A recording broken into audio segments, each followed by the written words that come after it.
My name is Dr. Meena, and I am from Calicut, India. If you had asked me years ago where my life would take me, I could never have imagined the profound spiritual transformation I was destined to undergo. I was born into a Hindu Brahmin family, one of the most traditional, most devout families in Calicut. My parents were people of deep faith. Before sunrise every morning, the smell of incense would fill our home. My mother would light the brass oil lamp before the altar, her lips moving in silent Sanskrit prayers. My father would ring the temple bell with a certainty I always envied, the certainty of a man who has never doubted, not even for a moment. I grew up inside this world of rituals and devotion.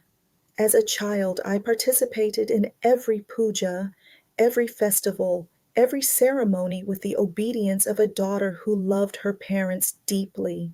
And yet, even as a young girl, questions stirred inside me that I did not dare speak aloud, questions that felt almost dangerous in a home where faith was not discussed. It was simply lived.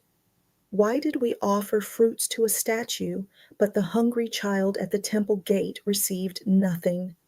Why were there so many gods, each with their own story, their own demands, their own priests, and yet none of them seemed to speak to me? I would sit before the altar during Diwali, the candles burning beautifully, my family singing together, and I would look at the idols and feel nothing, not peace, not connection, just a deep, pervasive sense of emptiness that I could not explain and did not know how to name. I buried those feelings under my studies. I was a brilliant student, my parents' pride, the girl who would become a doctor, and I did. I completed my MBBS and was selected for postgraduate studies in radiodiagnosis at Calicut Medical College. I married a good man from a family my parents approved of. We had a child together, a beautiful baby, 1.5 years old. From the outside, my life was everything a Brahmin family prays for. Yet, despite being surrounded by the blessings that so many people dream of, a deep, pervasive sense of emptiness lingered in my heart. It was at the medical college that everything began to shift. I had Muslim colleagues, brilliant, dedicated doctors in my own department. I had grown up with Muslims in Calicut, of course. The city itself breathes that diversity. But I had never truly worked beside one, shared the exhaustion of long night shifts beside one, or spoken to one about anything deeper than patient files. And what struck me first was not their religion, it was their stillness. There was a colleague, I will call her Fatima, who had an energy unlike anyone I had ever met. She was sharp, precise, warm when the situation called for it. But beneath all of that, there was something I could only describe as an undisturbed, radiant calm. When pressure mounted in the ward, a difficult case, an impossible deadline, the weight of decisions that could change a patient's life, she would pause, lower her gaze for a moment, and whisper something quietly, and then she would return, not as someone who had suppressed her anxiety, as someone who had genuinely laid it down somewhere safe. One evening I finally asked her, Fatima, how do you remain so composed? I feel like I am always drowning. She smiled softly and said, I trust that everything happens for a reason. When I cannot control what is around me, I return to God completely. That is where my peace comes from. I thought it was simply a matter of personality, a coping mechanism, something inherited from her culture, the way I had inherited my mother's evening prayers. But her words remained inside me like a small ember that refused to go out. Weeks passed. I found myself observing her more carefully, not out of curiosity, but out of something I still cannot fully name. The way she prayed between cases, she would excuse herself briefly, step away, and return with her face transformed, as if she had visited somewhere sacred in the space of a few quiet minutes. I had never seen prayer do that to a person. In my experience, prayer was a ritual you performed and then completed. But for Fatima, prayer seemed to be a place she genuinely entered. One night, very late, I was alone in my room after my family had fallen asleep. My child had been unwell, my study pressure was immense, and I remember sitting in the silence of that room feeling, for the first time in my adult life, completely and utterly lost, not confused.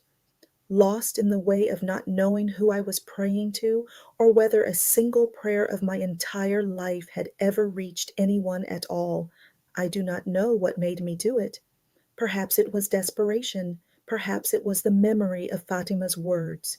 But I opened my phone and typed a question I had never typed before. What do Muslims believe about God? I must emphasize this. I was not searching for Islam. I was not searching for a new religion. I was simply searching for something, anything that might quiet the storm inside me. What I found shook me to my very foundation. I read about Tawheed, the absolute, uncompromising oneness of God. No partners, no intermediaries, no statues, no rituals performed before stones, just one God, infinite, eternal, beyond all imagination, beyond all comparison, the one who created the endless skies I had always loved, who fashioned the oceans and the galaxies, and the child sleeping in the next room. He did not require flowers or a ringing bell. He only required me to know him and to speak to him directly, without a single barrier between us. I wept reading this. And I did not fully understand why.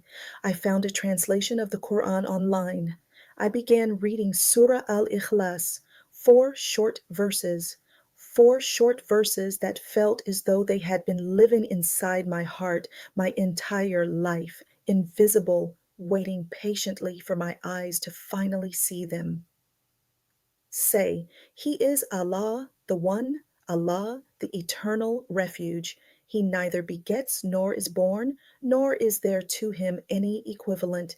How could the Almighty, the supreme creator of the universe, the one who fashioned the endless skies, need a son? How could the divine be divided? Every time I had stood before the altar feeling nothing, every time the rituals had left me emptier than before, it was always this: my soul had always known the truth of one and had always been searching for the words to hold it. I sat there weeping, overwhelmed by a divine presence, and I thought to myself, I don't know all the words yet, but I feel like I understand everything. I did not tell anyone immediately. I was afraid, not of Islam itself, but of what accepting it would mean for my family, my marriage, my place inside a community where leaving the Brahmin faith is not a private decision. It is a rupture. I carried the knowledge inside me for weeks, reading the Quran in the quiet hours past midnight, praying in a form I was still learning, whispering to a God I was only beginning to know by his true name. It was as if a lightning bolt had struck my soul, illuminating every dark corner of doubt I had ever harbored. Finally, I went to Fatima. I sat across from her in the hospital cafeteria, the fluorescent lights humming above us, and I told her everything. She listened without a single interruption. When I finished, her eyes were bright with tears. She reached across the table and held my hand. Your heart was always looking for this, she said softly. 2 weeks later, on a quiet morning before my shift began, I pronounced the Shahada. There are no words in any language I know sufficient to describe what happened inside me in that moment. The emptiness that had followed me since childhood, the questions that had lived in me since I was a small girl watching my mother light the oil lamp, dissolved, not gradually, instantly, as if everything fractured inside me was suddenly made whole by an invisible, merciful hand. I will not tell you the road ahead was easy. It was not. Telling my family was among the most painful experiences of my life. My mother wept for days. My father did not speak to me for weeks. My husband listened carefully, watched the transformation in the woman he had married, and, with the grace of Allah, he began his own quiet journey of seeking. But I want to be completely honest with you. Even on the hardest days, even when the loneliness of change pressed down on me, I never once doubted because I had tasted the truth. And a person who has tasted the truth cannot pretend they have not. My journey was long and sometimes painful, but every moment of doubt was worth it to finally arrive at the truth of Islam. To anyone who is searching, no matter where you come from, no matter what name you were given at birth, no matter how deeply the roots of another tradition run in your family, keep your heart open, listen to the Quran, and never ignore the truth when it stands clearly before you.